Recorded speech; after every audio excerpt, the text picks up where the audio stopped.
Assalamualaikum warahmatullahi wabarakatuh. Bismillahirrahmanirrahim.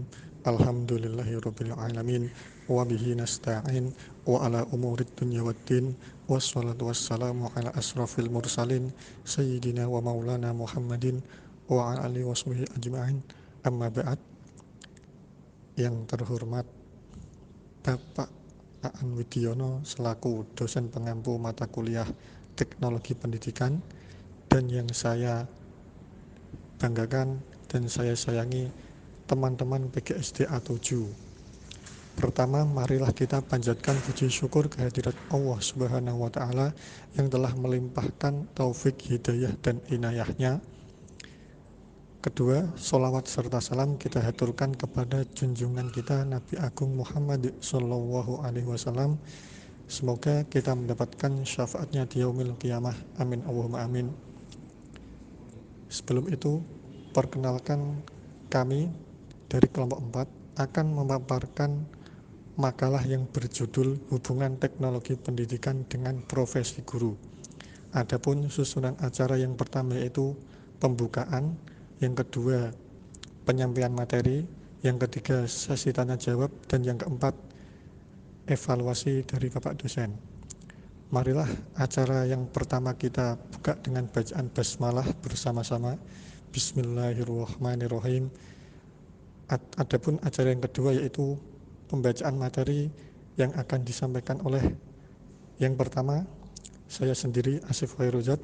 Pemateri kedua yaitu Ahmad Nazaruddin. Pemateri yang keempat Muhammad Fahrur Robai. Materi yang kelima ada Mbak Samuratul Hidayah, dan materi yang terakhir yaitu Mbak Indana Zulfa Muharram. Kepada pemateri yang saya sebutkan secara berurutan bisa disampaikan. Terima kasih.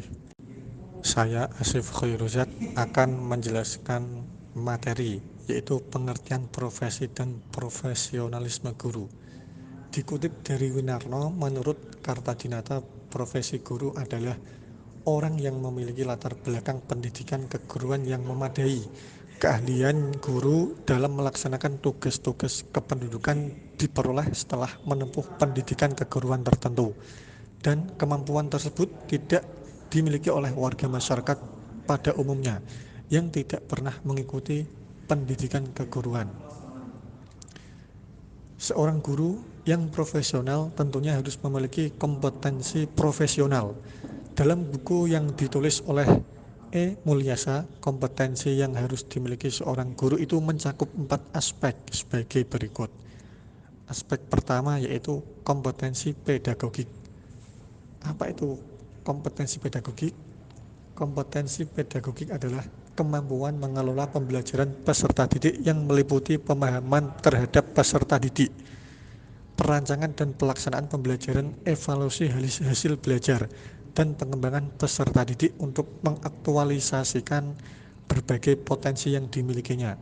Yang kedua ada aspek kompetensi kepribadian, yaitu kemampuan kepribadian yang mantap, stabil, dewasa, arif, dan berwibawa, menjadi teladan bagi peserta didik dan berakhlak mulia. Yang ketiga, kompetensi profesional, kemampuan penguasaan materi pembelajaran secara kemampuan penguasaan materi pembelajaran secara luas dan mendalam yang memungkinkan pembimbing peserta didik memenuhi standar kompetensi yang ditetapkan dalam Standar Nasional Pendidikan.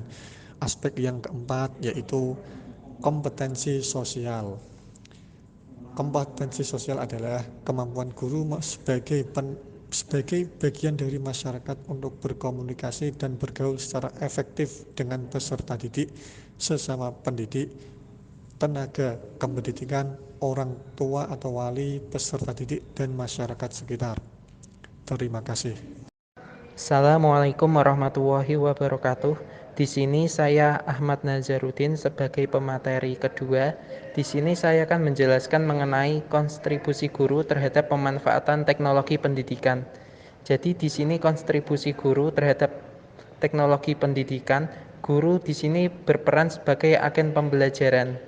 Ada 5 kontribusi yang diterapkan bagi pengembangan peran guru sebagai agen pelajar, yaitu berupa fasilitator, motivator, perekayasa pembelajaran, dan pemberi inspirasi belajar bagi peserta didik. Yang pertama ada kawasan desain. Kawasan desain di sini bermuatan untuk meningkatkan kemampuan guru dalam merancang pembelajaran. Yang kedua ada kawasan pengembangan. Ini berfungsi untuk mengembangkan proses pembelajaran berupa penerapan media belajar seperti teknologi cetak, audiovisual, serta pembelajaran berbasis komputer dan teknologi terpadu. Yang ketiga ada kawasan pemanfaatan. Di sini kawasan pemanfaatan berupa pemuktahiran berbagai materi dan metode pembelajaran yang sesuai dengan ilmu dan teknologi, yaitu berupa inovasi-inovasi produk pembelajaran. Yang keempat ada kawasan pengelolaan. Di sini kawasan pengelolaan mempunyai banyak aspek, mulai dari pengelolaan manajemen proyek, manajemen sumber manajemen sistem, serta penyampaian serta manajemen informasi. Yang terakhir atau yang kelima ada kawasan evaluasi. Di akhir pembelajaran, guru di sini akan mengevaluasi pembelajaran baik berupa aspek-aspek evaluasi yang dilakukan melalui analisis masalah serta penilaian acuan kriteria serta berupa evaluasi formatif maupun evaluasi sumatif. Demikian presentasi dari saya. Selanjutnya saya serahkan ke pemateri ketiga. Oke, saya Muhammad Fahrul Rubai sebagai pemateri ketiga. Di sini saya akan mencoba untuk menjelaskan tentang problematika pendidikan yang dihadapi guru dalam perkembangan teknologi digital. Seperti yang kita tahu, perkembangan teknologi di zaman milenial seperti sekarang memang memiliki banyak sekali manfaat, khususnya pada bidang pendidikan. Oleh sebab itu, banyak sekali orang yang ingin menguasai dan memanfaatkan perkembangan teknologi. Namun, tidak bisa dipungkiri, pemanfaatan teknologi di dalam sektor pendidikan juga memiliki beberapa kendala atau problematika. Di antaranya, yang pertama, yaitu kurangnya pengadaan infrastruktur dalam pembelajaran teknologi informasi dan komunikasi. Hal ini disebabkan karena sulit dijangkaunya beberapa daerah tertentu di Indonesia khususnya, sehingga penyebarannya tidak merata. Kemudian yang kedua, problemnya yaitu karena masih digunakannya perangkat multimedia bekas di lembaga-lembaga pendidikan yang terdapat di daerah pedesaan. Perangkat multimedia bekas ini tentunya masih menggunakan spesifikasi yang sudah tertinggal zamannya, sehingga penggunaannya tidak mampu bersaing dengan laju perkembangan teknologi yang begitu pesat. Kemudian yang ketiga, yaitu kurangnya infrastruktur telekomunikasi dan perangkat hukum yang mengaturnya. Kemudian yang keempat, yaitu mahalnya biaya pengadaan dan penggunaan fasilitas teknologi. Hal ini dikembalikan lagi pada pemerintah. Dapat kita lihat pemerintah masih sedikit mengalokasikan dana untuk pengadaan fasilitas yang dapat menunjang pendidikan teknologi ini. Sebagai contoh, pengadaan fasilitas di daerah pedesaan masih sangat minim, sementara di kota sudah hampir merata, terutama di lembaga pendidikan yang bersifat unggulan. Sekian dari saya. Untuk selanjutnya saya serahkan kepada pemateri selanjutnya. Assalamualaikum warahmatullahi wabarakatuh.